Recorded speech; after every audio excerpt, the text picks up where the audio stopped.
Defined abs will make you look significantly more fit while increasing confidence and attractiveness. Having a strong core will also improve your posture, prevent lower back pain, and it can help increase your overall athleticism since the core is what connects your upper and lower body together. Unfortunately, many people are wasting time on things that'll never get their abs to show. So today I want to give you guys 10 steps that you can follow to guarantee that you get the best abdominal muscle growth and definition as soon as possible. And the first obvious step that we cannot ignore is that you have to make sure that you are lean enough. Unless you have a low enough body fat, you'll never see your abs, and you especially won't see them in a well-defined way. That's why one of the primary goals that you should have if you want well-defined abs is to get lean. To provide a concrete example, take a look at bodybuilder Lee Priest during a bulk and during a cut.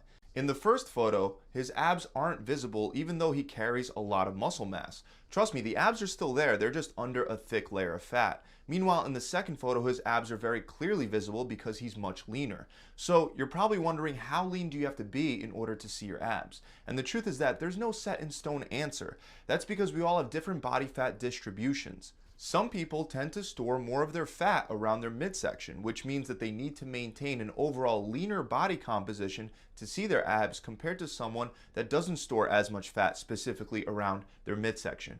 While there are overall rule of thumb guidelines that men need to be about 12% body fat and women need to be around 19% body fat to see nice abs, this will fluctuate quite a bit from person to person. For example, even when my body fat percentage was significantly higher than normal, I could still see my abs because my body preferentially stores fat in other places. This also does have to do with another thing I recommend you do, which is to add more muscle onto your abs so that they pop out more.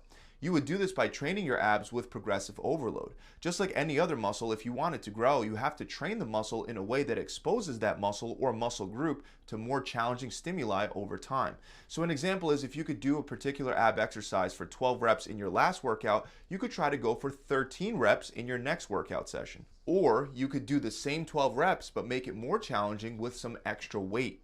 Most people already train their abs with high reps, so I see very good results for my clients incorporating lower 8 to 10 rep sets and working on increasing weight load during the beginning of their ab workouts. With that said, higher rep ab training shouldn't be ignored or skipped over. Both high reps with low weight and low reps with heavy weight should be incorporated into your routine. It's just that usually people forget to do the heavy weight sets with abs rather than the high rep sets. It's important to do both high reps and low reps because data indicates that the abs have a balanced profile of around 55 to 58% slow twitch fibers and the rest as fast twitch fibers. Fast twitch fibers are known to respond better to higher intensity, higher weight loads, and lower rep counts. Meanwhile, slow twitch responds better to higher reps with lower weight. So you want to do both low and high rep sets for optimal growth. One of the best ways to do this is to save the higher rep body weight sets for the end of your workout after you've already done all your heavy weighted exercises like weighted decline sit-ups, weighted crunches,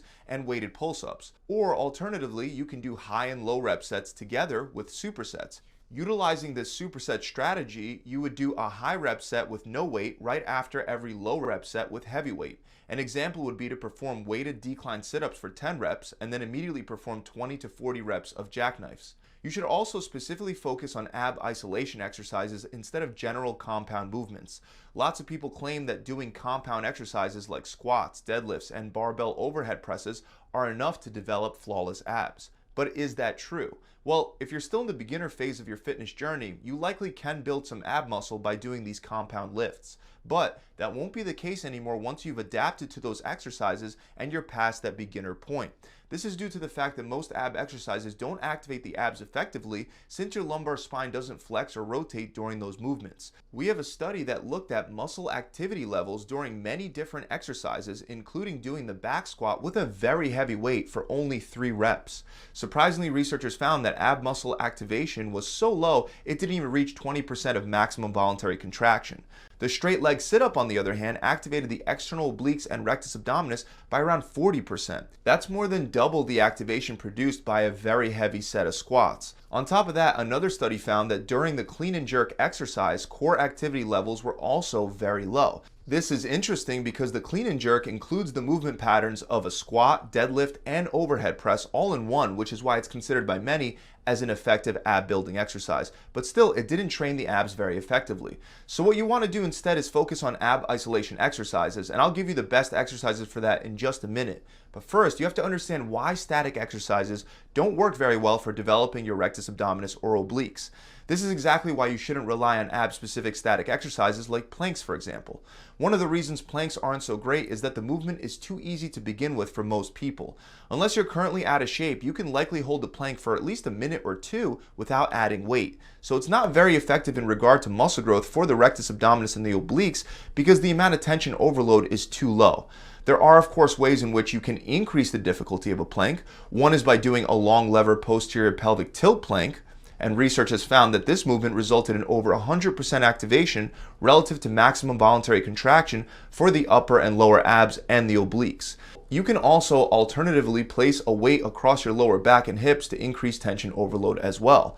However, even though these modifications can cause a significant increase in muscle activation, I still wouldn't rely on the plank too much for abdominal muscle growth because it remains a static ab exercise, which is not the best way to build muscle.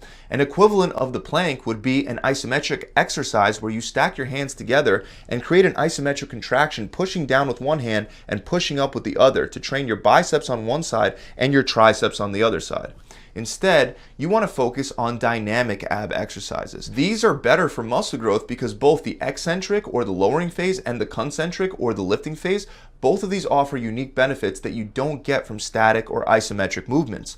For example, research indicates you can produce 2 times more force during eccentric contractions and 50% more force during concentric contractions when compared to isometric contractions. That means dynamic exercises allow you to overload your muscles to a greater extent, leading to a more potent muscle growth stimulus. On top of that, the eccentric and the concentric phases activate different anabolic cell signaling patterns that don't get fully stimulated with isometrics. So, if you want to build your abs, focus on dynamic movements that'll help you optimize muscle growth. That doesn't mean isometric core exercises like the plank can't be beneficial for their own reasons. They do have their benefits. For example, they may reduce the risk of lower back pain, or they may strengthen deeper stabilizer muscles and muscles like the transverse abdominis. But if you want to optimize ab development specifically to visually enhance the appearance of your abs, focus on dynamic exercises. This is why you also want to primarily focus on training your rectus abdominis, and many people get this part wrong. If you look at the ab development for most people, the most underdeveloped part of their abs is generally the rectus abdominis, also known as the six-pack muscle. This doesn't mean that you should ignore the rest of your core, such as your obliques, but if you want to shape perfect-looking abs, your rectus abdominis should be the main focus. And there are 2 types of movements that you need to do to develop your rectus abdominis. The first one is a crunch type of movement. Examples are regular crunches, cable crunches, decline sit-ups, bicycle sit-ups, and other similar exercises. Even though the rectus abdominis is one muscle that connects from your upper abs all the way to your lower abs, crunching and sit-up movements emphasize the upper part of your rectus abdominis. The other type of movement that you should be doing is leg raise variations. Examples include hanging and lying leg raises, pulse-ups, V-sit-ups, and exercises like those that emphasize the lower part of your rectus abdominis. Of course, keep in mind that you're not going to magically spot reduce belly fat even if you're doing the best ab exercises. Remember, one of the #1 things that determine how good your abs look is how lean you are. Research shows that you cannot get rid of the belly fat just by doing ab exercises. In fact, in one study, scientists had participants doing a whopping 4 hours of ab training weekly for 6 weeks. And after all their hard work, their ab exercises didn't lead to belly fat loss or fat loss in general. So if you want to get nice abs and you have a layer of body fat covering those abs, don't rely on doing endless amounts of crunches and sit-ups. Instead, you need to maintain a calorie deficit until you shed enough fat from your midsection to see them. The rules are pretty straightforward, but there is a catch that you have to keep in mind when creating your calorie deficit. So you probably already know that if you want to gain weight, you have to consume more calories than you burn, and if you want to lose fat, you have to consume fewer calories than you burn. But what most people forget is that you'll likely have to keep readjusting how many calories you eat per day multiple times throughout this process. The reason is that caloric expenditure varies throughout your fat loss journey due to factors like metabolic adaptation. So to ensure that you're actually maintaining a calorie deficit, you should measure your weight on a scale daily after waking up. It's important you do this at the same time each day. You write that number down, and at the end of the week, you should add up all the daily numbers and divide that total by 7. This will give you a weekly average. If you're losing at least 0.5% of body weight per week, keep up with your current calorie intake. But if you're not losing at least 0.5% of your body weight per week, drop your daily energy intake by 200 calories. So as you're reducing those calories, make sure that you're still getting enough protein. Aim to get at least 0.72 grams of protein per pound of body weight per day. So if you weigh 180 pounds, that means you would consume at least 130 grams of protein per day. Not only will that help you maintain muscle mass, but it'll also help you maintain a calorie deficit because protein is the most satiating macronutrient. This is why it's common to see results like what we saw in a 12-week study where participants with a high body fat percentage followed either a high protein diet or a standard protein diet.